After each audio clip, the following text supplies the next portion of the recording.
guest today.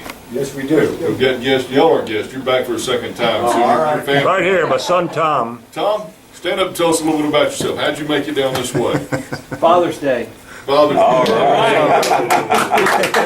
Where did you make it from? Beaumont. Beaumont? Yeah, So I not a come- far track. No, not far, no. Great. Are you a pilot as well? No. No? We'll introduce you to that. Okay. And we've got Stephen, and where's Ryan? Ryan's over here in the back behaving. Okay, he's behaving. Kent Walker's grandson, so we're glad to have them. Anybody else? All right. We're going to break from tradition through going through our regular meeting. If you would all make your way out this back door, please. We've got a special ceremony, so just open the door and head out in the parking lot. You just came in. Look at you. We lost one of ours here recently. Farrell Davis is no longer with us. And he was an exciting part of this club. And we've got a plaque inside. Be sure to take a look at that. It's called Gone West. His name is now on that plaque. But I thought it would be fitting today to play taps. And we had Skylar come out. She's going to play for us in just 1 second. Sat and thought about him over this past week. And, you know, I started hunting around for things that I thought would be appropriate. And I came across this. It's called Impressions of a Pilot. Flight is freedom in its purest form. To dance with the clouds, to follow a storm. To roll and glide, to wheel and spin, to feel the joy that swells within. To leave the earth with its troubles and fly, and to know the warmth of the clear spring sky. Then back to earth, and in the day, released from the tensions which melted away.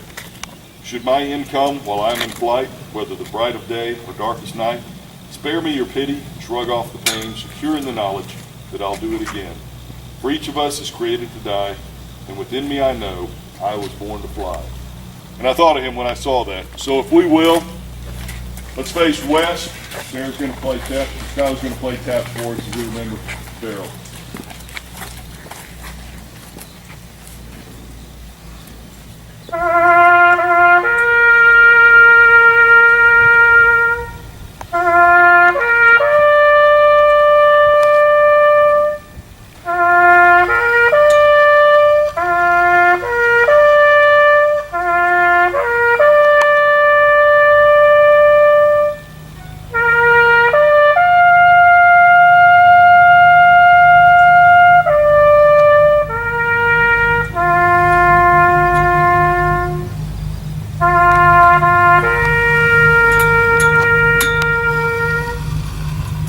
Walker, would you offer a word of prayer, please? All right, Heavenly Father, I want to come to you with thankful hearts and saddened hearts and the loss of a dear fellow aviator. Farrell was an exciting part of our club and organization and gave life to our club and excitement. We're going to miss him as he has moved on and be with his family, be with his loved ones, and the loss of their dearly beloved. Thank you for the many blessings you've given us. Safe flights for all. In your precious Son's name, amen. Let's make our way back in, please.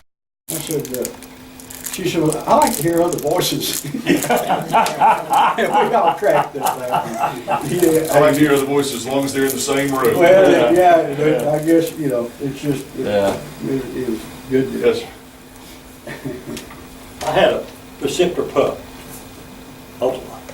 And I go by the motorcycle shop and go in there and ask this guy about some cables for the brakes. You gotta make them. Well, what are you doing?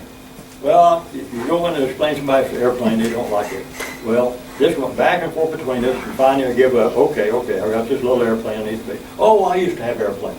And I used to have this and that, and okay. And I said, well, I got some, he had a, I don't remember what all he had, but he had different types of airplanes. And so I went back by there and left him some magazines and letters and stuff like that. The next time I went by, he had sold a motorcycle shop, bought a hangar, an airplane, and his wife wasn't very friendly. In general or because of the airplane? Yes. In general, both. Now he's an airport bum and Gotcha. Well, you know, that's what we're sharing here to me is kind of what hit me over this week is, you know, we may pass away, but we're never gone. As long as our friends remember us, carry us on in conversation, there are enough stupid stories about me that when I leave this earth, I will never cease to exist because people keep retelling those dumb stories on me. So keep up the tradition of Farrell. He'll always be remembered on our board up here, and I hope that it's a long time before that plaque is filled. Mark, Yes, sir. I gotta say one thing about Farrell. Farrell and John Hammonds would go around at fly-ins and they'd find the nicest, slickest, most pristine airplane that was on the deal, that was on the ramp, and Farrell would ask them, what's the salvage price? Every daggone time, what's the salvage price? You know, I think that I might could rebuild that airplane, and everybody would take that just like it was and laugh, because he had that kind of attitude where he didn't make anybody mad, Right. because he was laughing as he asked it. And who's going to kick an old man walking with a Yeah, yeah. But Hammonds would go right along with it and says, well, I think that's probably a pretty good salvage price, you know. All right, well, we're going to get on with the regular business of the club because we've got an exciting speaker today. Mr. Secretary, I'll call on you for your report. Okay, this is the minutes from May. We've got 36 paid members. And for the treasurers, the fuel account is at $1,300 and the general account at $15,400, little change. A hangar report. The project hangar has 3 planes, 2 openings. Young Eagles has 4 planes and 1 opening. Young Eagles was flown this past Saturday. The 99s have repainted the campus rows, and we provided the paint. If you haven't seen it from the air or on the ground, it's a thing of beauty. There's actually a picture.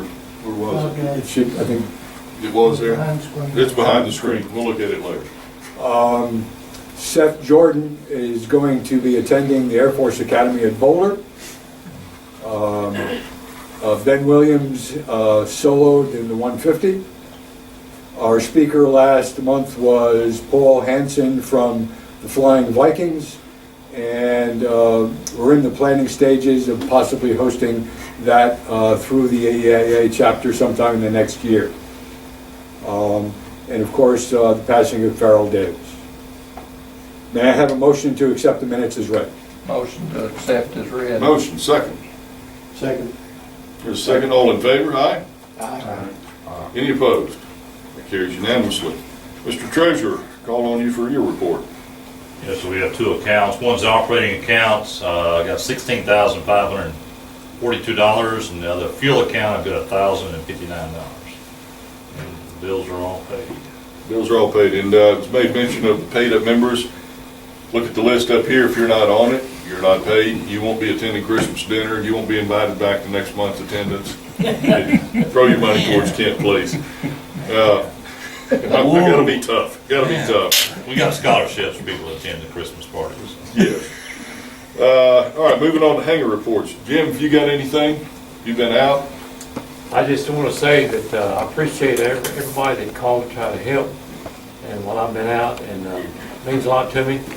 And I had a lot of folks calling and caring, doing what they could to be helpful, and I appreciate it. Well, we appreciate you letting us use your airplane while you've been out. That's been a lot of fun. Now, Kent Walker did some stunts in it. I'm just afraid to even talk about it. May talk to Just him. a little scratch, that's all. The Young Eagle hangar, Tony. We're back full again, full. We got 5 airplanes in the hangar. After the meeting today, we're gonna take the flag down, fold it up, and give it to Tom. He's gonna give it to Carol Snow. Very good. The plaque that the airport did, there's also one in the lobby. They give us this and we put it up here.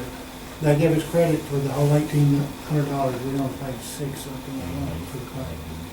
And we repainted the closet. We got to put a floor in it. And other than that, everything's pretty well caught up in the hangar. Good deal. Young Eagles report. I know Rick and Linda are out today. We had, I believe, 14 flown last Saturday. Good time had by all, good attendance, and got them all safely back on the ground. Anything else before we end our regular Project business? hangar report. Jim's here No, we talked to him. about the project hangar. Well, he just said thank you while everybody was out, and we had same mention of I don't think we've had any vacancies filled. Oh, Jim, do you know, has the Carter been moved out? Know anything? David Franklin's, I'll get a check Monday. Okay, He's paying for 4 months. Okay. His ex, she owns the plane, didn't pay. After July, I have to get in touch with her some way, because you're not gonna be responsible after that. could we repossess the airplane for storage? We can't, Okay, but I won't pull it out. no, that's okay. All right, Mark, how many Young Eagles? I believe 14. I'll make sure to get you a correct number for that. All right, so last month, we had Paul in here talking about Flying Vikings, and told you about how we came about getting to fly for him, fly with him. It was all through my wife talking. She's going to talk to a stump if it's going to stand still long enough. And it's a wonderful thing about her because she has struck up some wonderful conversations. And this one was about Flying Vikings. So I show up and didn't really know what I was in for that day. Turns out we had 4 of us fly that day. And in aviation, if you haven't experienced this, I would encourage you, get out and talk to those around you. Get out on a ramp in the cafe up here. You're going to meet some of the most interesting people. And if you'll stand around long enough and have a conversation, you'll find out some interesting background. And that's the case with our speaker today, Mr. Ed Cole. He was one of the flights that day for Flying Vikings. Flew up in a beautiful Aero Commander that if you haven't met up on the ramp, go take a look at it.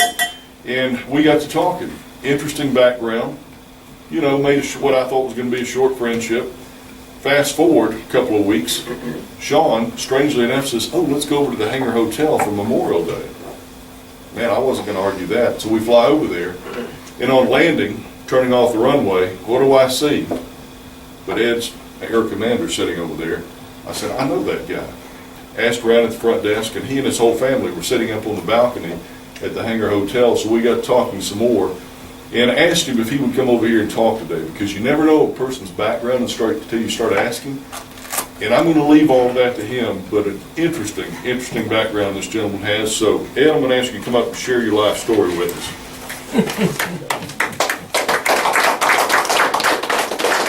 Chief of mine, would you run that? That way I can stand sort of out of the way. And also it's black, the screen is black now. Water clear. I'm Ed Cole, and I don't want to bore you with a lot of stuff. The threat right now is that once I tell you some of my flying stories, then I can't eat lunch with you because I don't have anything else to talk about. As Mark said, you can find me at a lot of different places. As a matter of fact, I've your 99s. I've flown 99s up from Kansas City, a group of 99s there up to Oshkosh before, including one of them who was and I wasn't prepared for this, but who was in that original astronaut group that they trained. I don't know if you've seen them on TV. One of those ladies was in my airplane, and it was what a pleasure it was to talk to her about what it was like to go through the same kind of pre-astronaut training that the early male pilots did, and it was really neat to see those ladies up there playing crud with some of my fighter pilot buddies, which is a pretty rough game around a billiards table. But so what I want to do is just talk a little bit about the 3 different aspects of my flying, which was Air Force, and then UPS as an airline pilot, and then the twin commander I have out there. Fortunately, this is not a grade slip, or you'd see the instructor. This is my, I just put this up here to show I first soloed on the 2nd of July 1969 at the Air Force Academy, which is in Colorado Springs, not Boulder.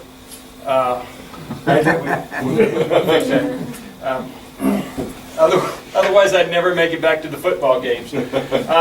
But fortunately, it's not a grade slip because the instructor always said every time Ed turns left, he descends, but that's okay because when he turns right, he climbs back up, and so he ends up the same out as he ought to be.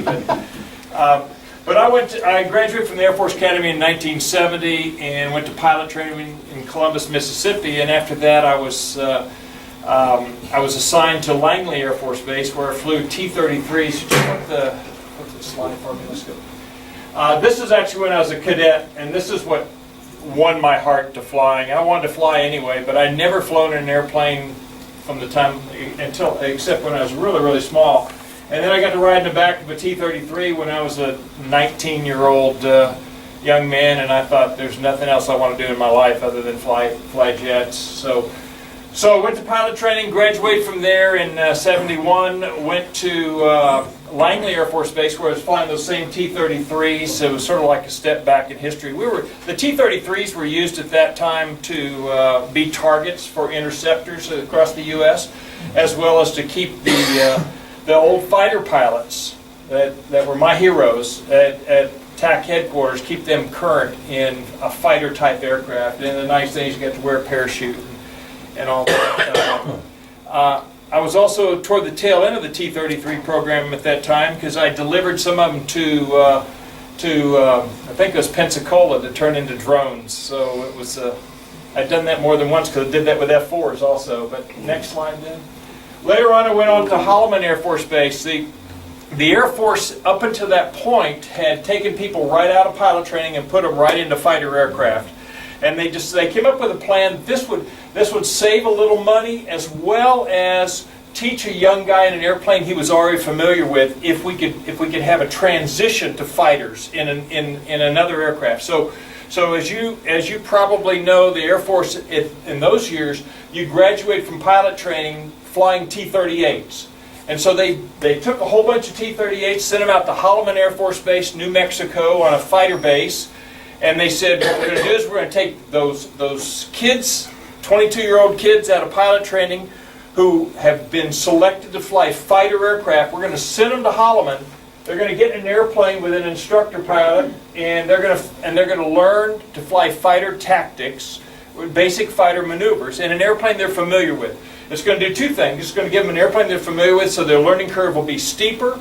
But number two, it's going to save the Air Force a lot of money because the T-38 costs a lot less to fly than those two big engines on an F-4 or the A-7. So I showed up out there as initial cadre. We ended up when I got there, we had two T-38s on the ramp and nobody who knew how to fly them. So they ended up basically bringing in some Air Training Command instructors. They checked us all out. I had no fighter background. I didn't fly in T-33s, and so they had to teach me fighter tactics first and then teach me how to teach them. And so I was there for about a year. And next slide. And then went to MacDill Air Force Base where I transitioned to F-4s. MacDill Air Force Base was an RTU at that time. And it's about a 6-month course, and you learn to drop bombs, fly air to air, and to talk to a backseater who was a crusty old guy. Well, I thought he's an old guy. You know, he's in his young 30s. You know, and now I look back and think he's just a kid too. So what were we doing? He was from a SAC, Strategic Air Command background. So the first time he talked to me in the cockpit, he said navigator to pilot. And I said, Stoney, I'm the only other guy who can hear you. So you don't have to say navigator pilot. Just say, hey, Ed. So it was fun. We had a good time flying there. And then when I graduated from there, we went to Torrejon Air Base, and I think flying F-4Cs. And pretty soon we're going to stop having pictures of me. Please forgive me for that, but those are the pictures I have. I was flying out of, which is right outside of Madrid. And our primary mission out of there was mobility, actually. We were not ever going to fight a war out of Spain. We deployed. And so our squadrons, we had 3 squadrons there of F-4s with front seaters and back seaters. And we would deploy to either Aviano, Italy or Incirlik, Turkey. If tensions got high enough, we're going to fly, go to war. And we set nuclear alert in both places. Which was my first time of doing nuclear certification, which was about a one hour grilling. We're similar to this, where you're standing up in front of a group of fighter pilots who know their stuff, including the expert in weapons, the expert in the aircraft, the squadron commander, the operations officer, the plans officer, and you give them about a 20-minute brief on a particular target, and ours were in Eastern Europe, if it was out of Aviano, that we were going to fly and drop a nuclear weapon on. And then they would start asking questions, and they would grill you to see if you really knew your procedures. And if you did, that's fine. You were certified, and at that point you were fully qualified to be a United States Air Force, nuclear pilot. If not, then you had to go back to the safe which is a big vault, and get inside it and study some more for the next time. So that's what we did out of Torrejon. We didn't actually sit a nuclear alert in Insula, because at that time the Turks had gotten a little spat with the Greeks over Cyprus, and so the United States decided that it was a little maybe unsafe to leave nuclear weapons in Turkey. So they pulled out the nuclear weapons. We stopped sitting nuclear alert during that time period. Next, and I'm probably missing some things I was going to say. Oh, I went from, then after, I never launched, and you would know if I had on one of those missions, because it would have obviously caused headlines if we had dropped a nuclear weapon in those days. So you'd sit nuclear alert, you'd get scrambled, you'd go out to the airplane, you'd copy a message. The message would say, this is a training message. You didn't know until you got there. This is a training message, and then you knew you really weren't going to go drop that nuclear weapon. But because of our defense posture at that time, when you scrambled out to the airplane, you're pretty sure it's a training message, but you were ready to go to war. Well, then my next assignment was in Keflavik, Iceland, where I flew air defense, and we set alert there also. However, in those cases, when we scrambled, we really did things. Next slide, please. So were those loaded up with nukes out on the ramp? On which place? Either. I will show you a tab V later on in the F-16, Okay. but the nukes are behind a double wire fence. It's like a prison, except it's a prison you can't get into rather than out of, with silhouettes of men on the outside, which is the international warning: you'll be shot if you try to come in here. And the airplanes are inside what they call tab Vs, hardened facilities, with a guard out in front. And that guard doesn't let anybody get into that airplane except the aircraft commander and the backseater in that case. And I have some pictures of that. When I was in Iceland, we actually flew, this is during the height of the Cold War, we actually flew live intercept sorties, and intercepted Russian bombers, Soviet bombers. This is a bear. Did somebody say that? It's a bear. Yeah, we intercepted bears and badgers, now and then badgers. And it was a pretty exciting mission. We went up as 2 ships. We could be scrambled in the middle of the night, in the middle of a snowstorm. We could be scrambled all day long. If the Soviets were having an exercise, they would have airplanes up there all the time. It was really pretty darn exciting. And I ended up in a 12-month period probably intercepted 10 to 15 bears, and that was which averaged out to about 1 a month or something like that. Next slide. And then what you would do is you'd fly up next to it and you'd try to identify what kind of bear it was. You see, they don't have a tail number on those things. They put them under their nose on a door number. So what you'd do is you'd fly into the bear like this with your wingman back there. We had live missiles and guns were armed. Fly into the nose and then look up, and the back seater would write down the aircraft numbers. And that was actually... While he was wetting his pants, I'm sure. Yeah, well, actually that was pretty easy. The times when it was hard is when it's at night, and you do that, and everything was blacked out, and you'd fly into there, and he'd have a big flashlight. He'd say, a little bit higher, Ed, and then you start feeling the buffeting of these counter-rotating props. Feeling on the canopy, the buffeting, and I'm thinking, this is like a chainsaw. And he'd say, I can't see it, Ed, higher. And I go, are you kidding me? And a little bit higher, and he says, I got it, 462. And go, relax, pull back out to the wing like that, and let the bear go. Only one time did they turn on their landing light when I was down there, and then obviously we dove. The pilot of the bear was not too smart. He was just acting obnoxious, but it shined the light right down to us, which ruined night vision and changed our whole plan at that time. So that was a pretty exciting time to do that. And let's see if we can keep this going a little faster here. So there were about 10-minute alerts. We worked with AWACS, the E3As, the modified 707s with a great big radar disc on top, and we would launch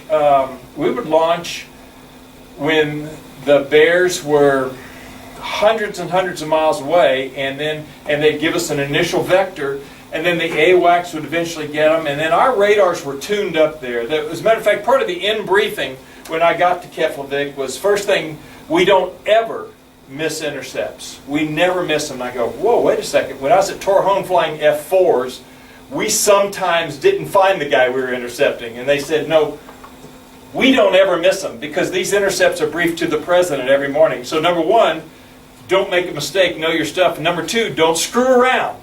Don't screw around because, again, it's briefed to the president. So don't be playing games or anything like that. So that was that. And we wore poopy suits all the time, which made you look like that you had eaten a little too much for about 2 or 3 years. But the poopy suits were going to give you an extra couple minutes survival on the North Atlantic if you had to jump out it. We didn't really think there was much of a chance that we'd survive if we had to eject anyway. The Iceland's full of glaciers, and getting out over the water, you're probably not going to get picked up quick enough. But we still had the poopy suits on for that time. So then I went from Iceland to, I didn't need to tell this story. You know something unusual about this? Yeah. That guy's got his wings folded. So I'm sitting out on the ramp getting ready to take off one day, and I see an F4 take off, and at this point, the previous picture of him, well, you saw some were gray and earlier ones were green, but this one had been painted gray, which our standard color. But they'd made a mistake. When they painted the aircraft in the local paint shop, they had painted the bolt, the wing lock bolt. And I don't know if any of y'all have any experience one way or the other with F4s, but the reason the wings fold is so that the Navy could fold them up and crowd more airplanes together. So there's a bolt that's on the inboard of the wing, just on the top side of right there where I'm pointing. And it sticks up, it's red, it's probably 1 inch in diameter, it probably sticks up 2 inches. And so during the pre-flight, you make sure that bolt is flush, because if it's up, it means the end of the wings are unlocked. Well, the paint shop had painted the whole airplane gray. They'd been told paint the aircraft gray, so they did, including that bolt. So the instructor pilot and instructor weapons system officer on their pre-flight did not see that the bolt was up. So I'm sitting out there on the ramp getting ready to strap in, and I see this F4 take off, and it just sounds odd, something. And the nose is going up and up and up, and I'm, they can't hear us, and we're saying, get out of the airplane, jump out, that airplane, And what the pilot does, eventually, he kicks the rudder over. He has no control. He has no control over the stick at this point. He kicks the rudder over, brings the airplane down, and actually flies over the base and over the town and full afterburner at probably 300 or 400 feet. They go out over the water, they blow off their external stores. You see no wing tanks or centerline tank. They accelerate, they start to do controllability checks to say, can we land this airplane or are we going to have to eject? We call McDonnell Douglas. I don't, because I'm out getting ready to fly. The guys inside call McDonnell Douglas in St. Louis, and they say, in the past, anytime that's happened, it's only happened to one wing. The airplane's rolled over and the guys are dead. We don't really know what to tell you. Tell us how it turns out. That was their answer. That was their answer. So these guys become test pilots now. So they're out there and they're doing controllability checks, trying to see how slow they can get and still have control of the airplane. Because remember, on takeoff, he had no control over his horizontal stabilizer. Right. So they find out that it's going to fly about like a 104, and they come in and they jettison the stores. They come back and they take the approach-in cable at probably 200 knots rather than the normal 160 or so for an F4. So it turned out good. Obviously, the instructor pilot was taken off instructor pilot status at that moment. As soon as they got on the ground, it's one of those things where the boss says, glad you're alive, you're grounded. To the backseater, glad you're alive, you're not an instructor anymore. You made a big mistake that could have lost an airplane. So it was a pretty unique experience, and I just happened to see it on the takeoff. But we took the cable all the time. That normally in an F4, you landed with a hook into a cable on either an icy day or when you had a hydraulic failure and you had no brakes or no nose-wheel steering. But in Keflavik, because all winter the runway was icy, even when they scraped it, snow would get on and be icy. We were so used to taking the cable, so it was not anything unusual for them. I went to MacDill after that. You can flip through that into one more. I had the privilege of flying with the first commander of of Readiness Command, Schwarzkopf's predecessor, out of MacDill. It was funny. He jumped into, he was a 4-star general. He jumped into Europe during World War II. And I went up to his office to brief him. Okay, this is what flying in the back seat of an F4 is like. Here's a G suit. We're fitting you up and all this, General. And he's got this monstrous office and pictures on the wall. And at the very end, I said, "Here are a couple barf bags." And he said, "Captain, you see those pictures up there? I jumped in. I flew airplanes across the Atlantic, jumped into Germany." He said, "Don't worry about." I said, "Humor me, sir. Please carry it with you." Well, about the time we were doing our strafe passes, I heard him barfing in the back seat. And in the fighter, in almost any aircraft, you all know this, when your passenger you're taking gets sick, they're not going to enjoy the rest of the ride. I mean, no matter how calm you make it after that. So I said to him, as we're coming around the gunnery pattern, which is basically pulling 4 Gs about every 20 seconds is the way you do it, and then you roll in and go and drop your bombs. And I said, "General, you ready to go back?" Because that's, he's the boss of the world at that point to me. And he said, "Nope, we're going to complete the mission, Captain." So we complete the mission, finish the strafe. I join up the flight guys, and I take them back to MacDill. And as we're coming into MacDill Air Force Base, I said to him, "Well, General, you want to do a couple passes overhead so you can look down on your headquarters there, the new Readiness Command headquarters?" And he said, "No, Captain, let's land." So that's what that was.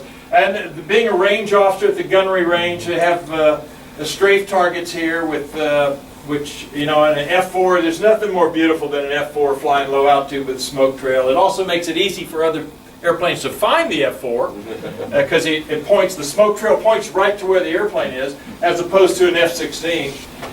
And then A-10 firing his gun. Go ahead. At MacDill, I converted to the F-16. We were only the second unit to fly F-16s. I'm getting too long-winded on this because I still got 2 other things to talk about. It was a real privilege. When I was out jogging around the airport when I was flying F4s, and I'd see the F-16s overhead, and I'd say, "Oh man, wouldn't it be great to fly that airplane?" And it was like going from almost a Suburban to a Maserati when I got in the F-16. It was the state-of-the-art. The F-16 was the state-of-the-art airplane in the world at that time. I flew the early A models, and you'll get a kick out of this as pilots. The Block 1 had a hard stick, which meant it did not move at all. The engineers decided that pilots fly on pressure. And you don't need to displace things. If you got a cosmic airplane that's electronic and electrics, everything's talking electrics, you don't need to displace the stick.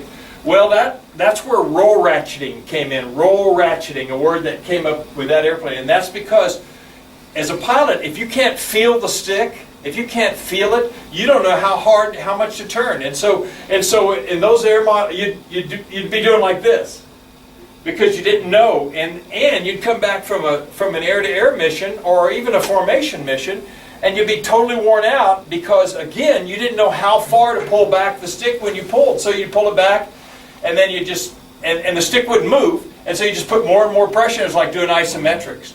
So the Air Force decided, okay, that was not a good idea. So they came out with a Block 1A, which was what we called a soft stick. And all that stick moved was about 3/8 to a ½ an inch. And that's all you needed. Then you could feel it with your fingers, and you could fly with your fingers like we're used to, rather than grip tight and flying it. So I flew that one. I flew the small tail F-16, which had a problem with the pitch hang-up, the initial pitch hang-up. And that would be you'd get your nose so high that the airplane itself would block out the flow over the tail. And when it did that, the airplane was computerized to say, "I'm not going to let you go out of control." So as soon as it stalled up high or tried to stall, before it would stall, no matter what you did on the stick, the tail would go full nose down. And so theoretically that should recover it. But it wouldn't, because it was blocked out, because the tail was blocked out by the rest of the aircraft. And so we had to come up with a new technique. Believe it or not, if you got in a pitch hang-up where you just couldn't get out of it, you pulled back to bring the nose up higher and then down and then back, and you rocked it out. And eventually you rocked it enough you could get the nose back down. I had friends who had to eject because they never could rock it out of that. So then they gave us a bigger tail on the airplane, and then it had more control and less likely for that to happen. There were still electronic issues. I had a guy that I knew named Jay Motes, whose name we'll never forget, was flying downwind on the gunnery range 2,000 feet above the ground, and one of these glitches occurred in electronic, and the airplane went into minus 18 Gs, and he crashed, and he died. But it almost did an outside loop from 2,000 feet, because just instantaneously. So it happened so quick he didn't know what happened. But that was the kind of stuff that, so we'd get grounded, and they'd go work on this and work on that, and they'd modify this and modify that, and they'd say, okay, the airplane's safe to fly again. And we'd start flying. Well, those are the very early days. We were, like I said, the second unit to fly F-16s. Okay. And I got my 100 hours in that time period, and which was a big deal at that time because there weren't many people that had 100 hours. Go ahead, next one. I went to Hahn Air Base in Germany, where I was back to flying nuclear missions. We had 3 missions, which were Strike, which is nuclear, conventional, and air-to-air. Go ahead, next picture, please. And this is a B-61. That's the bomb. That's the nuclear weapon. Again, this is a training one. It's white. We call it the silver bullet because it was silver in the hangar. This tail cone, just out of interest to you, this thing blows off like a rocket. If you're standing behind it in a hangar and that thing fails and comes off, it'll kill you. That's how hard it blows off. Matter of fact, there are stories of it happening in a place and it go 15 feet across and stick in the wall, the fin stick in the wall. But it was a nuclear weapon. We set nuclear alert at Hahn, and I don't remember what else I was going to say about that. But okay, next slide. These are what the tab, I got a better view of this, but this is what it looked like at Hahn. These are tab Bs. We did not park the airplanes in Europe on the ramp because we were expecting that war could start anytime. So all the airplanes were parked in hardened shelters. And next slide. And so when you were coming back from a flight, you would taxi up on the right-hand side and then make a quick 180, and then they would push you back into the shelter. When this is set up for nuclear airplanes, nuclear-loaded airplanes, the airplane would be inside facing out. The doors would be closed. A security policeman would be standing right there with an M16. And basically nobody was allowed to go to that aircraft except the aircraft commander. Mission planning. Okay, then I went from there to Torrejon. And actually, I went from there to Ramstein, where I was in the standardization, where I gave check rides all over Europe to guys in F-15s, RF-4s, and F-111s. That was a pretty cool job. And then went to Torrejon, where I was an ops officer. Next slide. And then squadron commander, and go ahead. And that was my squadron. That was my airplane. It had my squadron's tail number. Now, as I said, we never expected to fight a war out of Spain. And so we did park the airplanes on the ramp in Spain because if tensions rose enough that we were getting ready for war, every one of those airplanes would be gone to either Italy or Turkey. And that's why, and that's what they did during the Gulf War, which I had just left before that. So that's my squadron at 614th. One of the cool things I got to do while I was flying F-16s was in Germany they would have Autobahn landing strips. And that's because they figured that our airfields were going to be knocked out pretty quickly once a war with the Eastern Europe started. And so when they'd open up a new Autobahn landing strip, they'd let us land there. So I landed on an Autobahn one time, which was pretty cool. Another time is I got to lead a 4-ship of F-16s to Deanthorpe, England, and do a flyby for the 401st Bomb Wing, the guys who were flying B-17s in World War II. And they were having a memorial regathering of guys, and it was pretty darn cool. They had me get up and talk, and I'm thinking, I'm talking to a group of guys who I'd love to hear each of their stories. You know, they're guys who flew the big bombers in World War II. So it was a real privilege to do that. This is an AIM-9 Lima. It's a heat-seeking missile with a cooled seeker head, which means you can unlock it and it'll follow the other airplane, and it's cooled by, I think, argon gas, I think. Go ahead. I think we're about the point we need to flip to the next slide. So I retired in 1990 from the Air Force, and UPS hired me. And oh yeah, well I got 2,000. I was the 14th guy in the world to get 2,000 hours in the F-16, which is not impressive now because now the airplane's been out long enough. There are people with 5,000, 6,000 hours, but at that time there were only 13 guys who had 2,000 hours when I got it. Okay, now we have to flip to the UPS ones. I got hired in 1990 to fly for UPS. Initially in the 747, I was hired as an engineer, and the Gulf War started shortly after that. And I'll talk about that while you. Can you find that it's on that? Yeah, we got it. You got it. Okay. And just what I did was select all, and then turn it into slides. Perfect. So I went to the Gulf War in. I went to the Gulf War in the 747. We were flying out of Rome, and we were flying into Bahrain and Riyadh and other places, carrying in cargo, sandbags, etc. And the missions from the time we left the hotel in Rome till we got back were 24 hours. So we had an augmented crew, and we had chemical warfare gear, which was really not what I was used to since I had spent my career, most of my flying career in Europe. It wasn't quite adequate, but that's what we had. And then numerous times while I was on the ground in one of these places, there'd be Scud missiles that'd be fired, not necessarily toward us. Yeah, that's just a publicity picture. But the 747, the UPS 747, they're -100s. And we would, but we got scudded a couple times, and it was pretty loud bangs overhead and pretty exciting time. But here we were part of the Civil Reserve Air Fleet.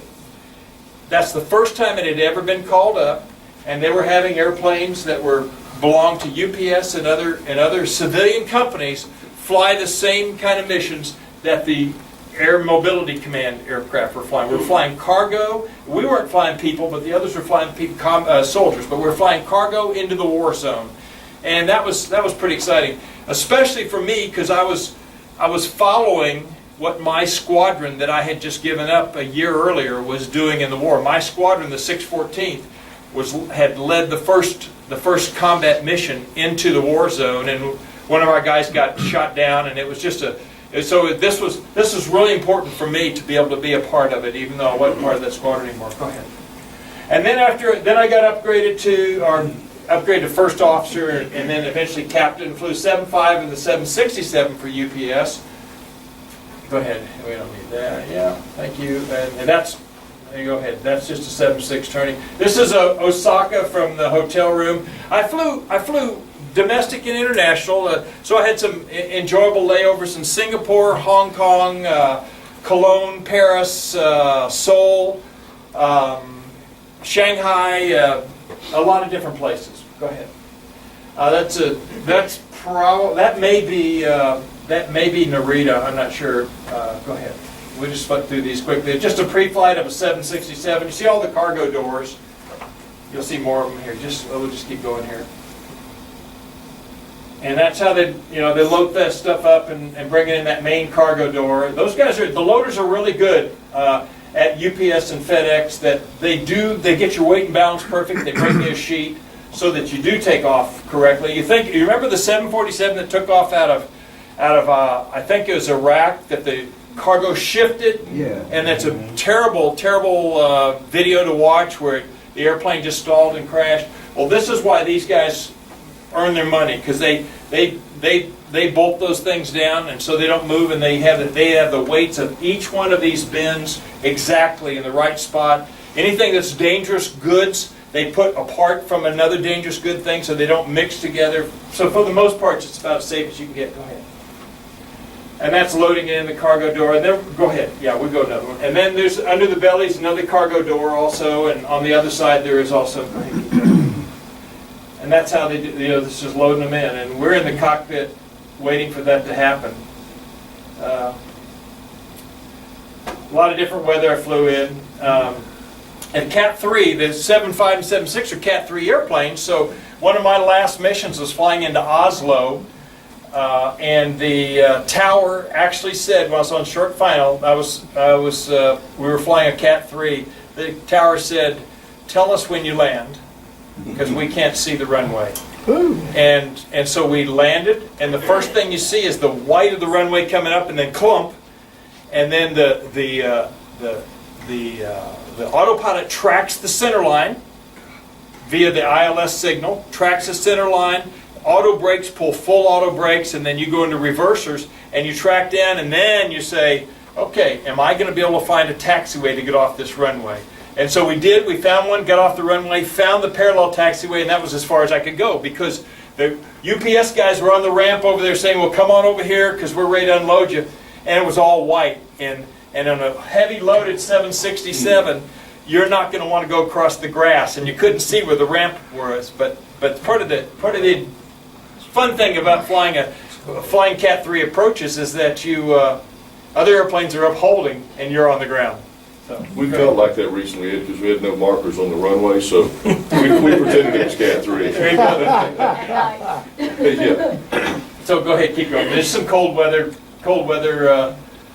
times. Keep going there. Yeah, that's Alaska there, flying out of Alaska. That was my office, the left side of a 767. I'm sure there's some differences now with bigger panels with all this cosmic stuff that's gone on. That's been developed since then, but that was it. Go ahead, keep going. I took off the Philippines one time, and I see these two big birds. I think that's a Philippine eagle. Two big birds diving down toward the airplane, and all of a sudden I hear this on my right side, just like that. And so, did I just knock? Is your iPad? So I tell the crew, I said, we're boarding. And it's a high speed abort, and you don't a high speed abort when you're full of fuel, and you don't do that unless you're worried about something. But there were two of them, and I knew one of them had hit the airplane. I didn't know what the other one did. It might have gone in the right engine. So I blow 4 tires, and not on the abort, but on the heating up of the tires and thermal plugs. They end up blowing 4 tires, which means the Eagle has grounded in the UPS airplane. So I taxi back before the tires blow. I taxi back to the ramp, and the maintenance guys come out to the airplane, and they say, "What happened, Captain?" I said, "Well, we hit a bird. You got to see that there's blood all over the front of the airplane. I know, and a dent and everything." So we can't see anything at all. They go, "Uh-oh." I said, "Okay, go out to the end of the runway, please. Please go to the run." And this is what he finds. Maybe every bone in his body is broken, but he stayed intact, and he had hit right, basically right here. And I don't know whatever happened to his buddy, but my co-pilot found a way to get this guy stuffed and brought back to the U.S., which was probably under the table, because that was an endangered species. But we had legitimately killed him. So we ended up going to the hotel and staying there for another 10 hours because they had to go to, this is out of the Philippines, they had to go to Narita, I think, or Hong Kong to get 4 more tires. These are big tires that blew. But go ahead, I got 2 more pictures of it, and then, yeah, that's it, yeah. And that's my last flight. Go ahead, okay, this is because it's Chihuahua. When we talked about, somebody talking about Pancho Villa, We were talking about Pancho Villa's birthday. Yeah, Chihuahua has a big Pancho Villa museum. It's nice layovers. I had some good layovers some places. That was pretty nice. But my last flight, these guys are all the Mexican crew at UPS are getting ready to launch us on the last flight I had at UPS. Saluting and waving goodbye. It's pretty cool. Pretty cool. So, and then flying back to Texas because we landed in Houston, and that's probably Houston right there. So, okay, and then there's one. Oh! I just wanted to show you one more thing. This is since Korea's in the news right now. When we take off out of Incheon, which is the airport for Seoul, you don't go too far north because you go over North Korea, and they absolutely will shoot you down. There's no doubt. But they'll shoot you down in South Korea too if you fly over the president's house. The warning, if an aircraft is seen flying through, that's the president's warning area, without proper clearance, a tracer warning will be fired, and if the aircraft continues, it will be shot down. So as an airline pilot flying out of Seoul, as a good guy, you know that you better not miss your turn. When it says make a hard left turn during your climb out, you better make that hard left turn. And if you do like I've done recently out of Conroe and turn right instead of left, you're in a lot of trouble. Which they were apparently okay with GA aircraft. I noticed it says. Yeah, and the bottom, yeah. The exception is, if you're GA, you're okay. Well, they actually added that since I flew it. Yeah, that one's, I felt like I ought to get rid of that because let's go. This is the MD-11s. UPS, when I got hired, they have 727s, 747s, 757s, DC-8s, and then while I was hired, we were starting to bring on the 767s. And then later on came the MD-11s. Okay, then just a short stuff about the Twin Commander. So I retired from UPS. I've been flying my Twin Commander as a partnership with another guy for about about a year, and that came about because I had an auto accident, had an eye problem, and so it got me into the Twin Commander before I got back to flying with UPS because I was grounded for a short time. Got me into the Twin Commander before that so I could decide if I really wanted to continue as an airline pilot. If you can't see as well out of one eye as the other, then it's nice to have a way that you can determine if you're going to be proficient as a pilot. You see the last one there?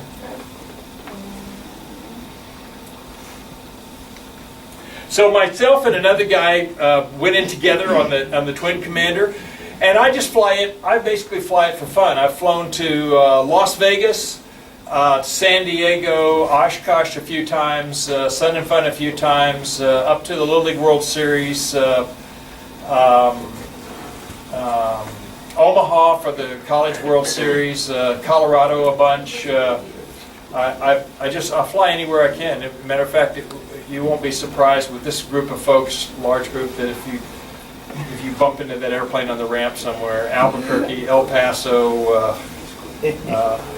Recently I flew into Winslow, and the winds were gusting up to 50 miles an hour, but it was right down the runway. And I knew if I stayed on they were closing the highway, I-40, because of dust. And I said, I got to get out of here because I'm going to be sandblasted. And so fortunately, it was right down the runway. And I figured the hardest part was taxi, getting to the runway with 50 knots winds. And I thought, the good news is I'm on the ground.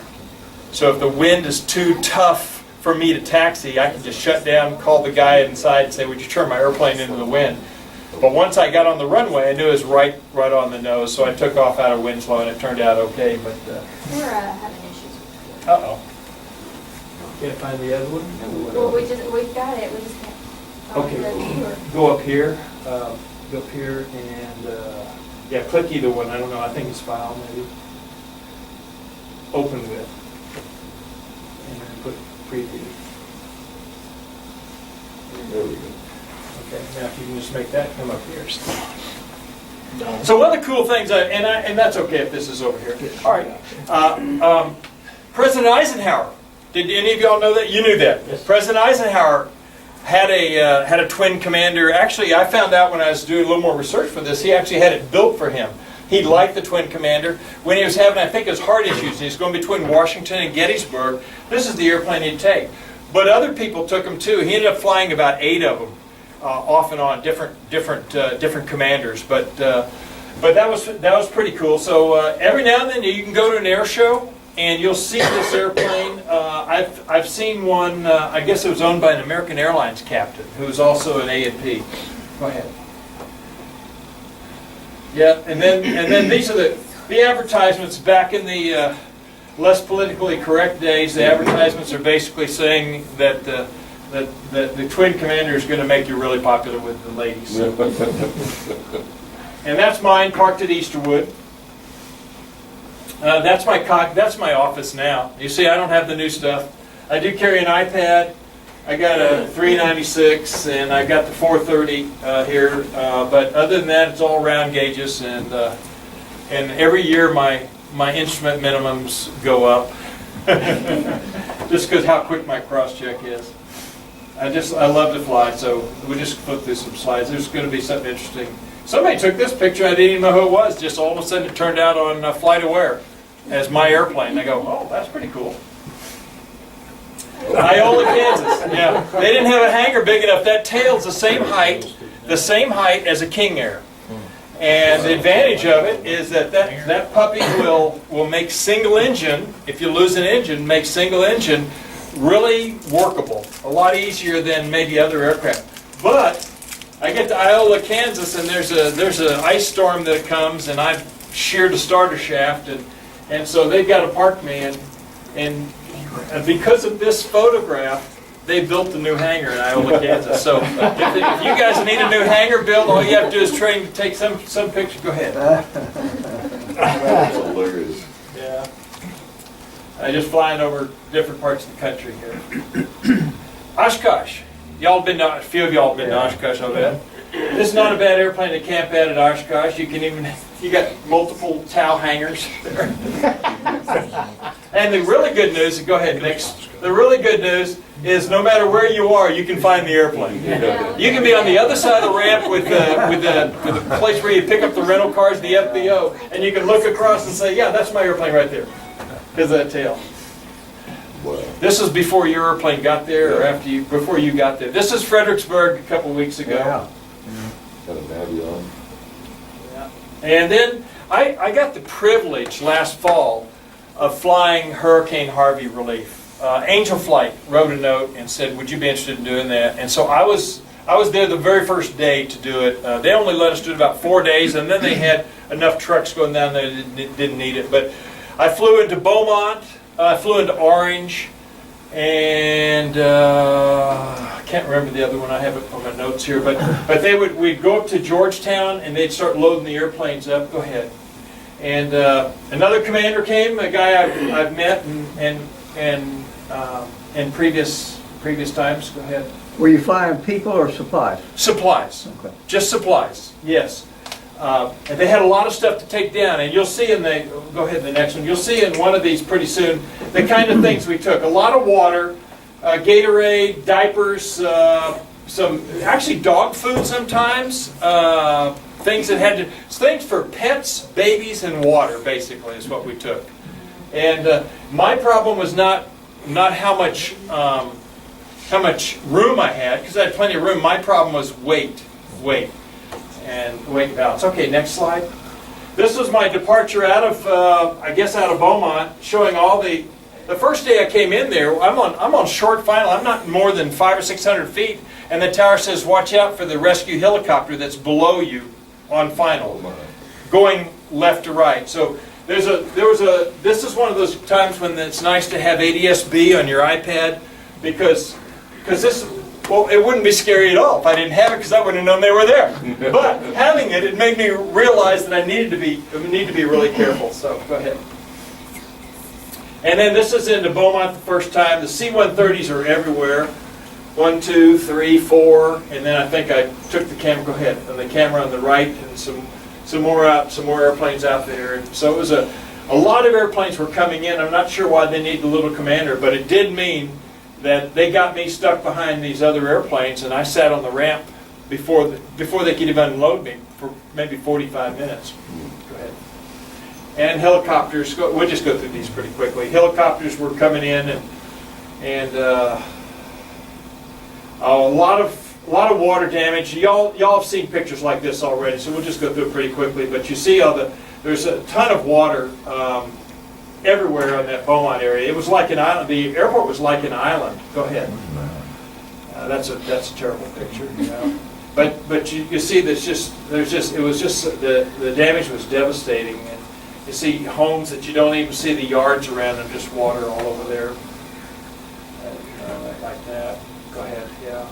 And we just keep flipping there. And I took a lot of pictures when I was flying down there, because I didn't have anything else to do but take pictures. But you look at that area there and I'm thinking, oh my goodness, they need more than just water.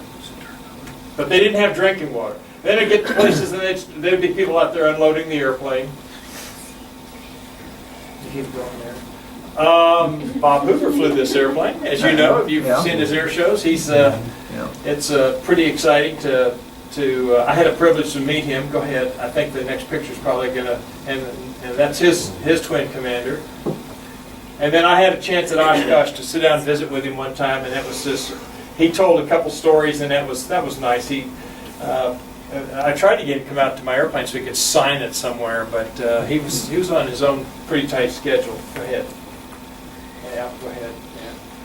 Yeah. I get my work done, my maintenance work done up in Mosby, Missouri, because they have 30 commanders. Central Airlines has 30 commanders like this, 31 I think, and they know the airplane. The best mechanic in the local area knows airplanes here, but the uniqueness of a commander, he might miss something that these guys will catch, such as where does a particular flight control cable fray more quickly than another aircraft. Go ahead. I got a bird. Now this is a really strange, this is a night flight I was doing, and the bird hit there, he ended up laying in there. Go ahead. The crazy thing is that this is where he ended up, behind the propeller. Well, I was 2,500 RPM, 3 blades, what's that, 7,500 RPM per blade, or total, and somehow he missed the blades and got in there and was totally intact. Wow. So, I mean, that's a fun way to say it. I think probably the suction of the air brings him up from below, but I'm not positive, or above, I'm not positive. But whatever it was strange for me. That's Easterwood with my little bird. And then, go ahead. Okay, that was out of sequence, I guess. These are airplanes also for the hurricane relief. And I've flown to Reno. I don't know if any of y'all gone to the Reno air races? It's a great thing to do. It's really fun. We land in Carson City. Go ahead, you can keep going. And it's great flying over the hills and getting out there. And that's Flagstaff on the way there. And I guess that's probably in Albuquerque. I'm guessing with another commander, and that's a friend of mine who was actually he was in my squadron when I was a captain or a major, and he was running the tower at the time. And these guys told me it'd be just as cheap to fly one of these as a commander, but they're talking one landing a month. Girls who date strike pilots, again, go ahead. Is that the last one? Okay, it missed the first. It missed the one that was. That's one of the most exciting ones. This one right here. Can you get that one right there?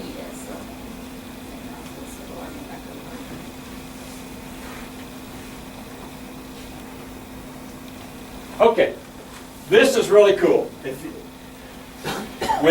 an advertisement, of course. This is how they certified the airplane to be single engine. You may notice there is no propeller on the left engine. They flew that airplane 1,160 miles. Took off. It was when they used two blade propellers, and they put the propeller inside on the floor in the back. They took off, taxied out, took off, flew 1,160 miles and landed. And as I had mentioned somebody at lunchtime, I can just imagine as they got off the airplane, talked to the FAA, said, "Any questions? We are single engine capable." The airplane has a huge, my airplane, which is not on there now, but has a huge vertical stabilizer and a positive camber, and that means that airplane flies very nicely on one engine. Again, you can still screw it up if you don't take care and realize that you've got a minimum single engine speed, a minimum single engine climb speed. Right. But if you pay attention to your numbers and you keep your head straight, it's about as safe as you can get flying single engine. So, the first one is for Eisenhower. Yes, sir. They took the propeller off and flew it from Oklahoma City to Washington, D.C. Like you said, when you landed, they said, "You know, you got propeller missing. It's in the back." Yeah, I think that's this right here. That's the story of this one right here. Thank you. Yes, yes. And that's it. I took more than my 15 minutes. I apologize for that, but Thank you. I hope that's it.